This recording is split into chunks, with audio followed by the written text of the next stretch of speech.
महाराष्ट्र चुनावों से लेकर दिल्ली तक आंच भड़क चुकी है। अब सर, दिल्ली में आम आदमी पार्टी भी आरोप लगा रही है कि वोटर्स से छेड़छाड़ करने की कोशिश की जा रही है, गड़बड़ी होने वाली है। ईवीएम को जाना है, पेपर बैलेट को आना है, ताकत ये रोक नहीं सकती और जो जो इसे रोकेगा उसको जेल भी जाना है। प्राची जी, आपने तो खुद कई बार डेमो दिया है, कई बार ईवीएम के सबूतों के साथ ईवीएम की पोल खोली है, लेकिन बावजूद इसके चुनाव आयोग हो या फिर सुप्रीम कोर्ट हो, कह देते हैं कि आरोपों से काम नहीं चलेगा। सबूत कहाँ है विपक्ष के पास या फिर आप जैसे वकीलों के पास? 150 सीटों पर चुनाव संभव है जैसा आप बोल रहे हैं? एकदम 100% संभव है। ये तो हम ज़बानी जमा खर्च नहीं कर रहे हैं, हम फौजदारी का क्रिमिनल केस दिल्ली में कर चुके हैं। महाराष्ट्र और हरियाणा उसकी जद में है। पार्लियामेंट में सारी जो गड़बड़ियाँ हुई हैं, यूपी में जितनी गड़बड़ी हुई है, कहीं देश में इतनी बड़ी गड़बड़ी नहीं हुई है। महाराष्ट्र के बाद पहला नंबर यूपी के लिए आता है। हम यूपी में हमने पूरा डिटेल में रिसर्च करके फाइल किया।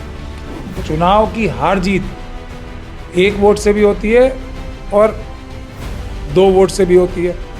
तो इसमें 5% की सैम्पलिंग का कॉन्सेप्ट क्या है? सैम्पलिंग से चुनाव नहीं होते हैं। फिर भी वो वही बात, ईवीएम जो है कानूनी तरीका है ही नहीं अनलेस 61 कैपिटल ए की प्रोविजंस को स्ट्रिक्टली फॉलो किया जाए। तो चुनाव आयोग, राजीव कुमार जी जो चुनाव आयोग के एक सबसे बड़े अधिकारी हैं, वो देश के सबसे बड़े चोर हैं वोटों के। नमस्कार, आप देख रहे हैं 4 PM, मैं आपके साथ तफीसा खान। महाराष्ट्र के चुनावी नतीजे आ चुके हैं, लेकिन बावजूद इसके महाअघाड़ी नतीजों को स्वीकार करने के लिए तैयार नहीं है और अब विपक्ष सुप्रीम कोर्ट का दरवाजा खटखटाने वाला है, यानी कि याचिका दायर करने वाले हैं। ईवीएम में गड़बड़ी का आरोप संगीन और गंभीर कितना है, ये तो चिंता का विषय है, लेकिन दूसरी तरफ चुनाव आयोग ने भी ये बिल्कुल साफ कर दिया है कि ये आरोप जो है वो बेबुनियाद हैं। वीवीपैट की जो स्लिप है वो मैच कर दी गई है, यानी कि किसी तरीके की कोई गड़बड़ी नहीं हुई है। इसी सिलसिले में बातचीत करते हैं, इस पूरे मुद्दे को लेकर जानकारी लेते हैं महमूद प्राचा जी, जो कि सुप्रीम कोर्ट के सीनियर वकील तो हैं ही, लेकिन ईवीएम के खिलाफ लड़ाई लड़ने में सबसे प्रमुख चेहरा भी बन चुके हैं। बहुत बहुत स्वागत है सर आपका।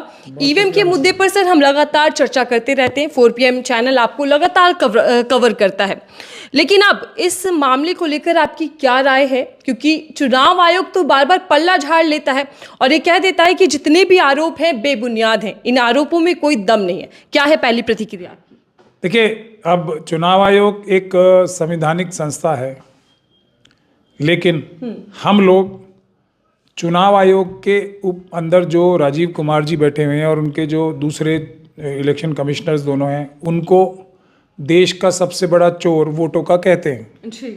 जब तक पिटीशन में, और यही हमने अपनी पिटीशन में भी लिख के दिया, लेकिन जो दूसरी पिटीशंस डली हैं, जो मेन पिटीशंस भी थी 26 अप्रैल की, उसमें पहला ही अगर पैराग्राफ कोई पढ़ेगा तो उसमें ये लिखा है कि हमें चुनाव आयोग के ऊपर किसी प्रकार का कोई शक और शुबा नहीं है। अब अगर शक और शुबा ही नहीं है तो चुनाव आयोग जो कह रहा है वो सही है, दुरुस्त है, क्योंकि वो तो एक संवैधानिक संस्था है जी। तो अब देखा जाएगा ये जो महाविकास अघाड़ी ने जो पिटीशन डाली है सुप्रीम कोर्ट में, उसमें शुरुआत कैसे होती है, क्योंकि अब तक तो कांग्रेस पार्टी भी मिलने गई थी, तो वो भी यही कह रहे थे, हमारा बड़ा कॉर्डियल तरीके से बहस हुई और उन्होंने हमें ये आश्वासन दिया कि वो हमारे पत्र का जवाब देंगे। अब ये तो बोला नहीं कि चुनाव आयोग जो है चोर हैं सबसे बड़े वोटों के। ये तो मैंने अभी किसी कांग्रेस के सन्यासी से या तपस्या करने वाले से या किसी भी स्पोक्स पर्सन से सुना नहीं है।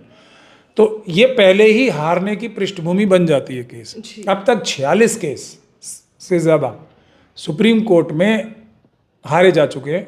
हमारा एक केस ऐसा है जो कि आधा जिंदा बचा है इस 2000 ये जो हमने डाला है 2024 के लोकसभा चुनाव को लेकर, और उसमें हमें ये कहा गया है कि निचली अदालतों में जाओ। हमने ही ये बात सबसे पहले उजागर की थी कि चुनाव आयोग ने जो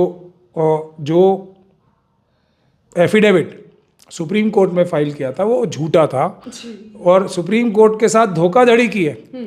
उसकी हमने पार्लियामेंट स्ट्रीट में कंप्लेंट भी करा रखी है। अब देखना यह है कि ऐसा कौन सा नया विषय लेके, क्योंकि बड़े वकील की हैं और मैं बहुत कम वकीलों की इज्जत करता हूं, लेकिन जो मुझे पता लगा है जिन वकील ने किया है, तो मैं उनकी बुद्धिमत्ता पे तो कोई शक नहीं करता, लेकिन क्या उनके पास पूरा मटेरियल है, वो एक सवाल उठेगा। क्योंकि वकील अच्छा हो लेकिन उसके पास मटेरियल ही ना हो पूरा, तो वो क्या बहस करेगा। तो मतलब वैसे ही मुश्किल काम है ये।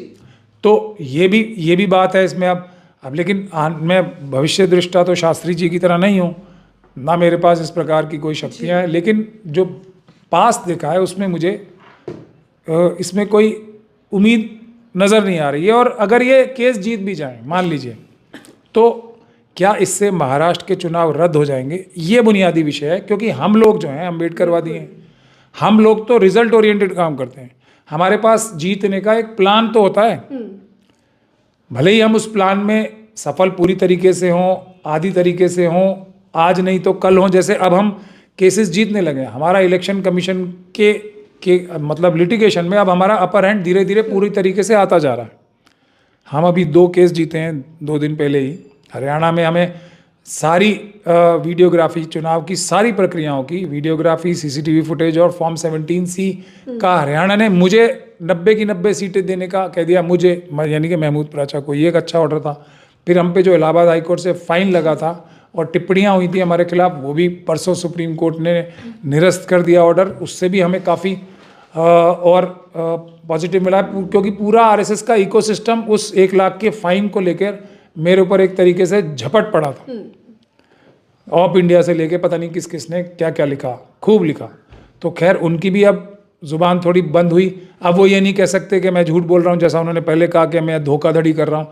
अब तो सुप्रीम कोर्ट ने फाइन हटा दिया ना, तो अब हमारा अपर हैंड बनता जा रहा है। लेकिन हमारे पास एक जीतने का प्लान है कि हम 150 सीटों पे चुनाव महाराष्ट्र में दोबारा करा पाएं। ये प्लान बना के हम आगे बढ़ रहे हैं। अगर हमारा सहयोग करेंगी विपक्ष की पार्टियां, हम हरियाणा में हमारा प्लान ये है कि हम 16-17 पिटीशन जितनी भी डली हुई हैं, हम कम से कम 10-12-15 सीटों पे चुनाव रद्द करा के दोबारा चुनाव करा सके 6 महीने में। हमारा प्लान ये है। लेकिन ये कितना संभव है? ये एक रिजल्ट ओरिएंटेड प्लान है, ये संभव है।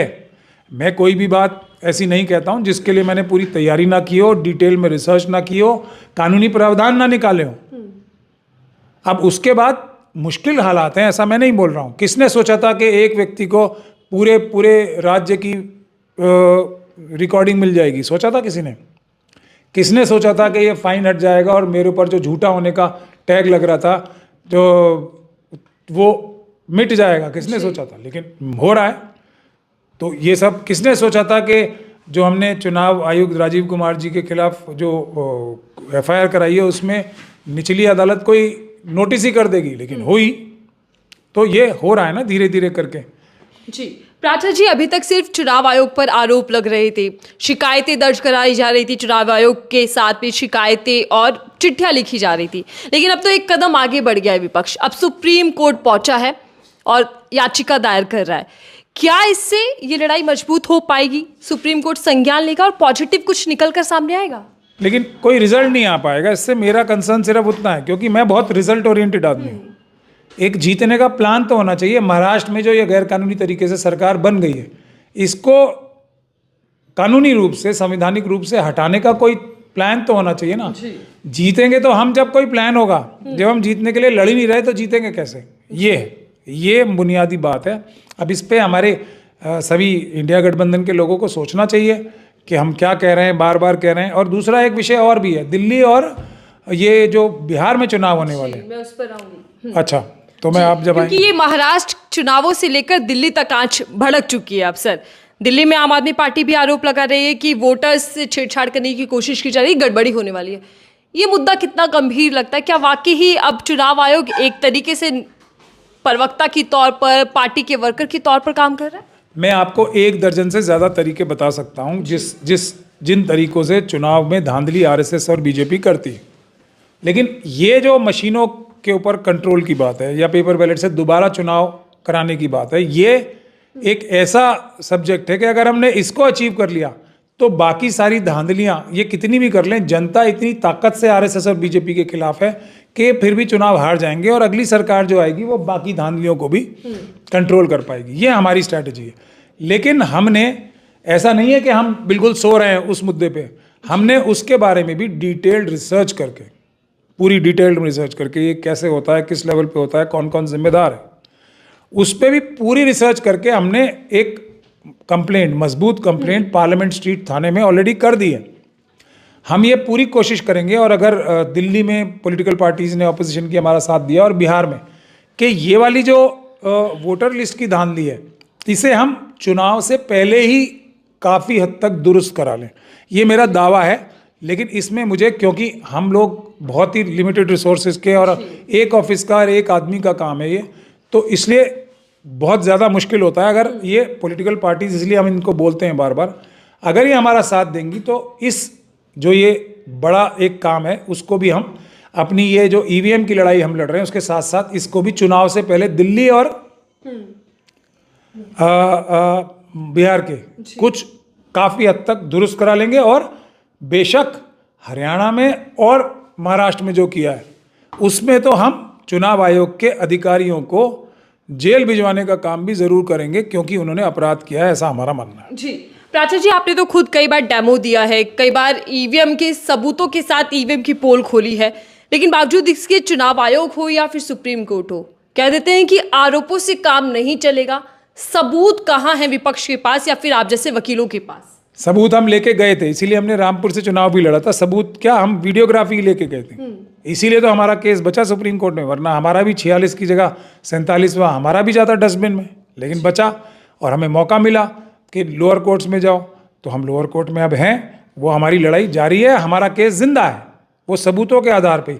अब जैसे हरियाणा में सारे सबूत मैंने ले लिए, अब मैं इसके लिए क्या करूंगा, कानूनी कार्रवाई करूंगा ना। अगर पॉलिटिकल पार्टीज भी जैसे हमारे साथ, वो तो अपनी सरकार, उन्होंने शायद कोई अंडरस्टैंडिंग कर ली सैनी जी से, वो नहीं चाहते कि ये सरकार जो है हटे और इसके चुनाव जो है वो निरस्त हो, तब भी हम लोग तो भारत के संविधान को बचाने के लिए लड़ रहे हैं ना। हम कानूनी कार्रवाई जरूर करेंगे उन भ्रष्ट अधिकारियों के खिलाफ, क्योंकि कानून से ऊपर कोई नहीं है, जिन्होंने ये इतनी बड़ी लोकतंत्र की हत्या करने की साजिश की है। उसी प्रकार से महाराष्ट्र में भी हम करेंगे।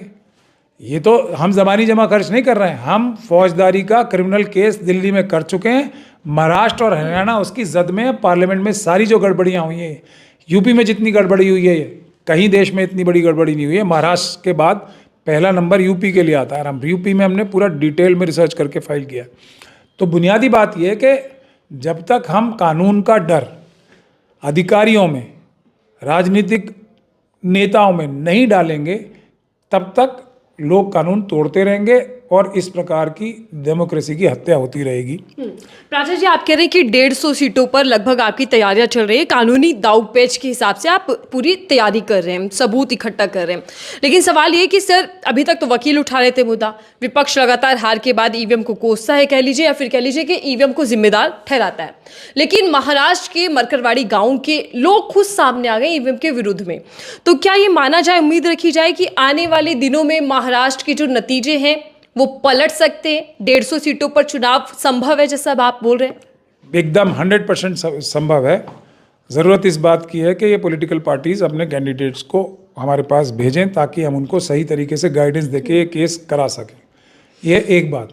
लेकिन सिविल सोसाइटी ने, मिशन सेव कॉन्स्टिट्यूशन, जिसका मैं नेशनल कन्वीनर हूँ, पूरी सिविल सोसाइटी ने, क्योंकि जब मैंने 2024 में ये शुरू किया था ना आंदोलन, तो ये एक पूरा देशव्यापी आंदोलन बन चुका था। बहुत सारे हमारे साथी विभिन्न वजहों से हमें छोड़ के चले भी गए। एक टाइम पे हम बहुत अकेला भी महसूस कर रहे थे, लेकिन हमने लड़ाई नहीं छोड़ी। लेकिन कुछ साथी ऐसे थे, देवा सायम साहब जैसे, जो हमारे सीनियर हैं, हम उनसे बहुत गाइडेंस भी लेते हैं।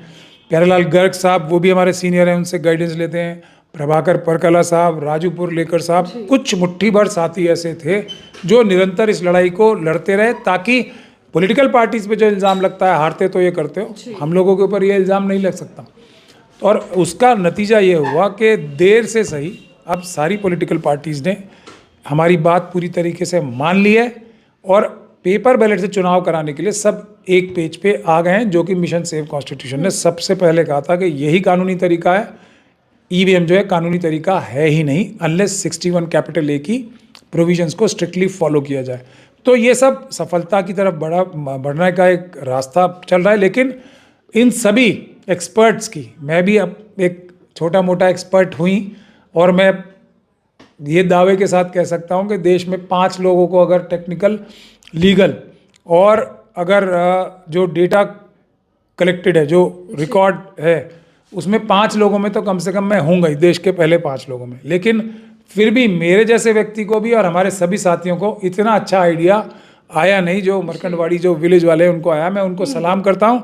और इसीलिए हमने ऐलान भी किया है, हमारी सिविल सोसाइटी ने मिशन सेव कॉन्स्टिट्यूशन की जिम्मेदारी लगाई है कि फील्ड एक्शन या फील्ड ऑपरेशन हम करेंगे, जिसमें पीसफुल प्रोटेस्ट और अच्छे केस डालना अदालतों में, और उसके अलावा जो लोग भी, ये स्पेशल जिम्मेदारी लगी है मिशन सेव कॉन्स्टिट्यूशन, जो भी लोग मॉक पोल मरकंडवाड़ी विलेज की तरीके से कराना चाहते हैं उनको हम कानूनी मदद भी देंगे।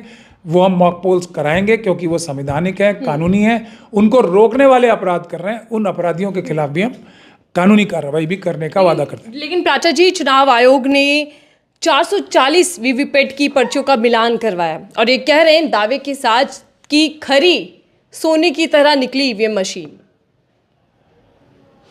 में ये भी खरा सोना है।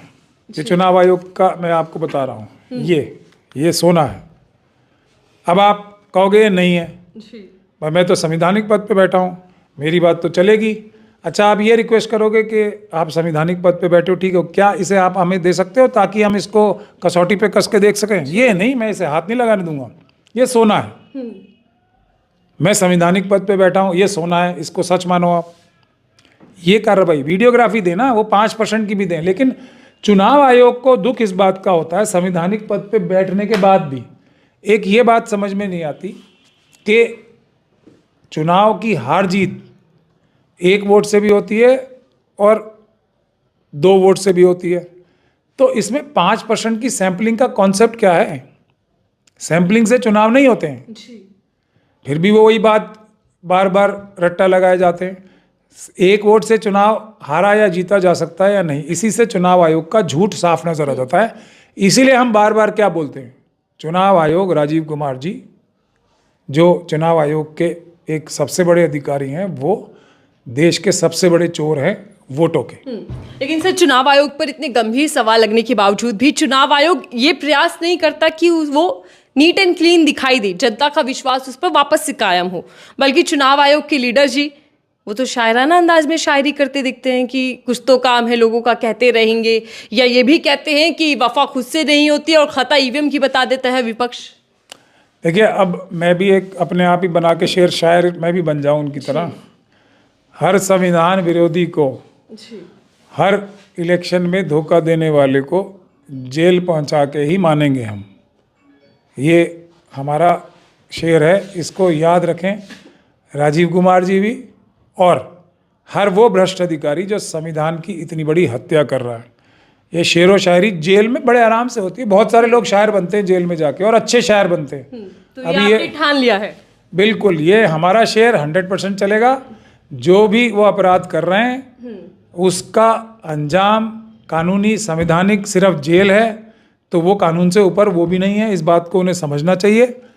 अब देखना यह है कि किसका शेर किस पे भारी पड़ता है और कौन जाके एक बड़ा शायर बनता है जेल में। ठीक है, आखिरी सवाल बेहद जरूरी, क्योंकि आप लंबे समय से सर इस पूरी मुहिम को छेड़े हुए हैं या फिर ईवीएम के खिलाफ लड़ाई लड़े, लेकिन क्या कानूनी ही लड़ाई आगे बढ़ती रहेगी या फिर बड़ा आंदोलन भी हमें देखने को मिलेगा?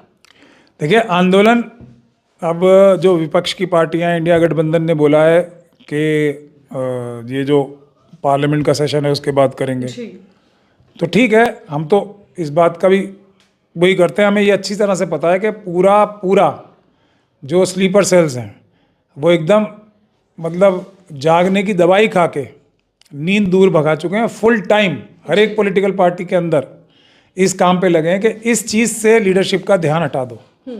लेकिन जनता तो आ चुकी है ना सड़कों पे। मिशन सेव कॉन्स्टिट्यूशन की तो जिम्मेदारी लगा दी है जनता ने और सिविल सोसाइटी ने। आंदोलन तो शुरू हो गया।